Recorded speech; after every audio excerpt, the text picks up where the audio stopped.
अस्सलाम वालेकुम दोस्तों शेर शाह सूरी का पूरा नाम फरीद खां था, जो कि रियासत बहार के एक जागीरदार घराने में 1486 में पैदा हुए थे।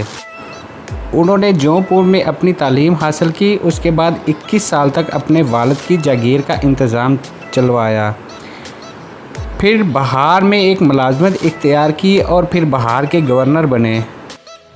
कुछ अरसा इन्होंने शहनशाह बाबर की मुलाजमत की, बंगाल, बहार, कन्नौज पर कब्ज़ा किया। उसके बाद मुग़ल शहनशाह हुमायूं को शिकस्त देकर हिंदुस्तान पर अपनी हुक्मरानी कायम की। उन्होंने अपनी मुमलकत में बहुत सी इस्लाहात नाफज की और अपने तमीरी कामों की वजह से हिंदुस्तान के नेपोलियन कहलाए गए। दोस्तों, उन्होंने काबुल से लेकर चिट्टागांग तक बहुत लंबी सड़क बनवाई ग्रैंड ट्रंक के नाम से, जिसे आज हम सब लोग जीटी रोड के नाम से इस्तेमाल करते हैं। दोस्तों, तारीख़दान शेर शाह सूरी को बर्रे सगीर की इस्लामी तारीख़ का अजीम रहनुमा, बादशाह और फ़ातिह मानते हैं। उर्दू अदब में शेर शाह सूरी से मुतल्लक़ कई मिसालें और किस्से मिलते हैं। दोस्तों, उन्हीं में से एक किस्सा आज आपकी ज़ेरे नज़र करते हैं। शेर शाह सूरी अदल इंसाफ के पासदार थे। एक दिन शेर शाह सूरी के सामने एक कत्ल का मुकदमा पेश हुआ, जिसमें कातिल का सुराग नहीं मिल रहा था।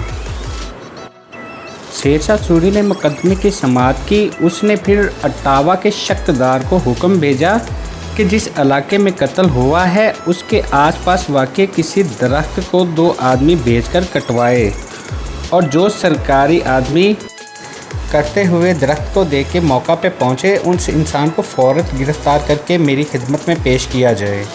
चुनाचे ऐसा ही हुआ। शक्कदार ने उसी इलाके में 2 अपने आदमी भेजे और उनको हुक्म दिया कि वहाँ पे जाके 2 दरख्त काटो। जैसे ही वो दरख्त काटना शुरू हुए तो वहाँ पे सरकारी अफसर पहुँच गए। इससे पहले कि सरकारी अफसर दरख्त काटने वालों को पकड़ते, वहाँ पे बादशाह की फ़ौज आ गई। फ़ौज के सपा सलार ने अपने फ़ौजियों को बोला कि इन दोनों सरकारी अफसरान को पकड़ के बादशाह सलामत की कचहरी में पेश किया जाए। चुनाचे उन सरकारी अफसरान को पकड़ के जब बादशाह की अदालत में पेश किया गया तो बादशाह सलामत ने उनसे वजह दरियाफ्त की कि मुझे कोई माकूल वजह बताओ कि तुम्हें दरख्त कटने का इल्म हो गया, लेकिन तुम्हारे इलाके में इंसान कट गए और तुम्हें खबर तक नहीं हुई। दोनों सरकारी अफसरान की खामोशी देखकर शेर शाह सूरी ने उनसे ये कहा कि मुझे 2 दिन में कातिल चाहिए। अगर 2 दिन बाद कातिल नहीं मिला तो तुम दोनों को तख्तादार पे लटका दिया जाएगा। ये सुनकर दोनों को अपनी जान के लाले पड़ गए। सरकारी अफसरों की तरफ से की गई रहम की अपील को बादशाह ने मुस्तरद कर दिया और दोनों को वापस उनके इलाके में भेज दिया कि मुझे 2 दिन में कातिल चाहिए। अभी 2 दिन गुजरने में टाइम था कि वो कातिल उन बंदों ने बादशाह की अदालत में पेश कर दिया। दोस्तों, इस वाक़े से एक बात तो साफ ज़ाहिर हो जाती है कि जो शेर शाह सूरी थे वो बहुत ज़्यादा इंसाफ पसंद थे और बहुत ज़्यादा दाना थे। तारीख़ में उनकी ज़िंदगी से मुतल्लक़, उनकी बादशाही के मुतल्लक़ ऐसे हज़ारों वाक़यात बड़े बड़े हैं। तारीख़ में शेर शाह सूरी का नाम हमेशा सुनहरे हरफों में लिखा जाएगा।